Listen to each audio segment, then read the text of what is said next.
أعوذ بالله من الشيطان الرجيم بسم الله الرحمن الرحيم قد أفلح المؤمنون الذين هم في صلاتهم خاشعون والذين هم عن اللغو معرضون والذين هم للزكاة فاعلون والذين هم لفروجهم حافظون إلا على أزواجهم أو ما ملكت أيمانهم فإنه غير ملومين فمن ابتغى وراء ذلك فأولئك هم العادون والذين هم لأماناتهم وعهدهم راعون والذين هم على صلواتهم يحافظون أولئك هم الوارثون الذين يرثون الفردوس هم فيها خالدون। প্রিয় দর্শক, মহান আল্লাহ তাআলা সূরা মুমিনুনের কিছু বৈশিষ্ট্যের কথা বলছেন, যে বৈশিষ্ট্যগুলো আমরা যদি একটু খেয়াল করে দেখি। প্রথমে তিনি বলছেন মুমিনগণ সফলকাম হয়েছে। এখন মুমিন কারা? এখন মুমিন হচ্ছেন আল্লাহ তাআলার ভাষায় এরা যারা তাদের সলাতে বিনয়ী।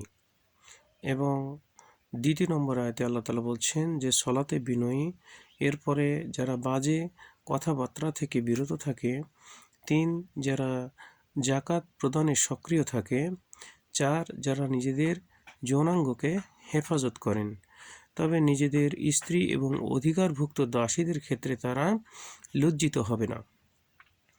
এদের ছাড়া অন্য কাউকে যদি তারা কামনা করে তবে তারা হবে সীমালঙ্ঘনকারী। এরপরে বলছেন যে যারা আমানত এবং প্রতিশ্রুতি রক্ষা করে। আর পরবর্তী 6 নম্বর বৈশিষ্ট্য হচ্ছে যারা সলাতে যত্নবান। সলাতে বিনয়ী মানে হচ্ছেন যে যারা সলাতটাকে ধীর স্থিরভাবে পড়েন এবং তার কোনো তাড়াহুড়া করেন না। যার বাজে কথাবার্তা, কাজকর্ম, যে সকল কাজকর্ম এবং কথাবার্তা শরীয়তের দৃষ্টিতে নিষেধ, সে কাজকর্ম থেকে বিরত থাকে। এরপরে যৌনাঙ্গের হেফাজত করা এবং জাকাত প্রদানে সক্রিয়, সলাতে যত্নবান।